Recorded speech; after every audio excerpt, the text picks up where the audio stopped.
خواردویانە. لە ئێوارەیەکی شاردا بە ئامادەبوونی خانمی یەکەمی عێراق و چەندین کەسایەتی و هاوڵاتیانی ئاسایی لە نێو پارکی ئازادی شاری سلێمانی چالاکیەکی پڕاوپڕ لە یادەوەریەکانی دانوولە دونیایەک لە چێش هەمووانی گەڕاندەوە بۆ سەردەمێک کە نێو گەڕەکەکانی شار بۆ نوبەرامەی خواردنە کوردەواریەکانی لێدەهات.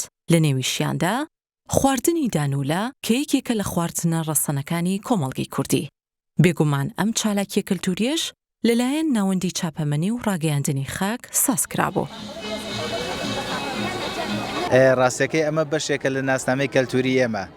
لە ڕابردووە ئێمە وەکو خەڵکی شاری سلێمانی ئەم جۆرە بۆنە و مناسەبانە هەبووە، بەڵام شتێکەیە کە پێوترە گۆڕانی کەلتوری بە پێی قۆناغ ئەم گۆڕانکاریانە دروست بووە. بێگومان ئێمە زۆر گرنگە بتوانین پارێزگاری لەو ناسنامە کەلتوریە بکەین، اینجا کە ئەڵێن کەلتور بێگومان خواردنیش بەشێکە لە ناسنامەی کەلتوری وەکو جلوبەرگ و وەکو بابەتەکانی تر کە پێوترە کەلتوری مادی، واتە شتانەی کە بەردەستن نامادیەکەشی بریتێ لە زمان و عادەت و بیر و باوەڕ ئەوانە. بێگومان ئەم جۆرە چالاکیانە بەشێکی گرنگە لە پاراستنی ئەو فەرهەنگی کە ئێمە هەمانە بەتایبەت لە شاری سلێمانی. من وەکو بیرەوەری خۆم زۆر جار ئەو باڵێن دانوولە دروستکردن هەبووە لە گەڕەکانە، تا ئێستاش ئەو یادەوەری و بیرەوەریەوە تامی ئەو دانوولێ لە خەیاڵ و لە فکری مناماوە. بۆیە بەڕاستی ئەمڕۆ کە ئەم چالاکیە لێرەکراوە و برادرانش کە قەراری ئەم چالاکیانە زۆر خۆشحاڵ بووم. بەڕاستی گەڕانیانەوە بۆ یادگارێک کە لە ڕابردووە ئێمە هەمان بووە.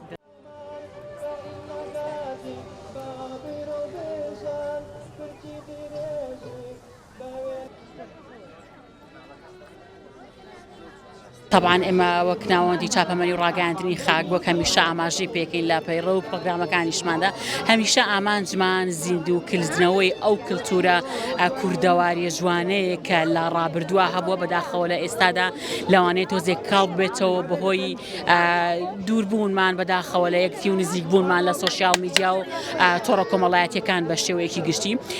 بەڵام ئەگەر هەریەک لای خۆمانەوە هەوڵ بدەین لە ڕێگەی کارەکانمانەوە تۆزین تەرزە ڕاگەیاندن ڕۆڵێکی زۆر گرنگی هەیە لە بەزیند و ڕاگررتنی کللتورەکان. بێگومان ئەم کللتورە جوانی کە هەیە گوناح نییە بە مردووی بمێنێتەوە. ساڵانی ڕابردوو من بیرمەکە لە گەڕەکە نەنکمان و پورمان بە مەنجەڵی گەورە دانوولە کوڵندرا دراوسێ و خزم و کەس و کار هەموو کۆ دەبووینەوانێ بڕادەکەی ئەمان کرد بە ژەم و ئەمان خوار کەشێکی زۆر تایبەت و خۆش بوو. بێگومان ئێمەش ئەمڕۆ ئامانجمان ئەوە بوو ئەو کەشە کللتوریە زیندوو بکەینەوە بە خۆشحاڵیەوە ئەو هەموو خەڵکە خۆشەویستە ئەمڕۆ لەگەڵماندا ئامادە بوو.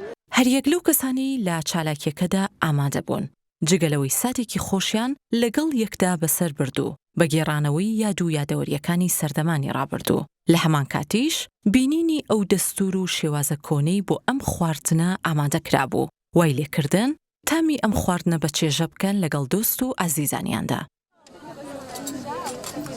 یعنی ئەمە بیری مناڵیمان کەوتەوە. ئەمڕۆ بە ئاگر لە سعیان زۆ ئێمە هاتوین بۆ ئێرە بە ئاگر ساوەرەکەمان جوان شتۆتەوانێ هێنامان نخستمانەتە سەر ئاگر هەتا بوو بە دانوولە. باشە جوان بەس تۆزێ تێکەڵانی ئەوێ بێ لەبەر ئاگرەکە زوو تێکێڵەی بنەگرێ جوان کوڵاندومانە و کردمان بە دانوولە. دوای دانوولەکەش ئەیخێنە قوڵینەوە یا پڵاپاڵێ و ئەیبێن لە سەربا هەڵی خێن ئەبێ بە ساوەر. وەڵی زۆر بە خۆشحاڵی و زۆرم پێخۆش بوو. بەڕاستی ئەم کولتورە خەریکە لە ناومانە باوی نامێنێ.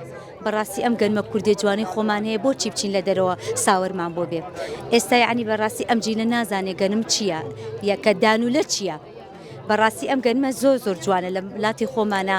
ئێمە وەختی خۆی هەموو لە مانگی 8 بۆنۆ لە دراوسەکانە هەموو دراوسەکان کۆبوونەوە ئەیانگو بەیانی ساوەر ئەقلێنی کەش ئیشداننێ.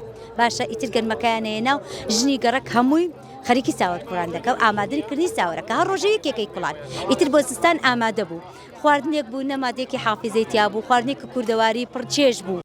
ئەنجامدانی ئەم جۆرە چالاکیانەوە دەکات هەمیشە و بەردەوام پارێزگاری لە ڕەسەنایەتی و کللتورمان بکەین کە هیچ کات بیر ناچێتەوە و هەموو کات بە زیندوی و بەجوانی لە ڕێگەی ئەم جۆرە چالاکیانەوە بە بیری هەمووان دەهێنێتەوە. تەنانەت بۆنەوەی تازەش بەشداریکردنیان سەلمێنەری لە بیر نەکردنی بەها جوانەکانی کۆمەڵگەی کوردیە.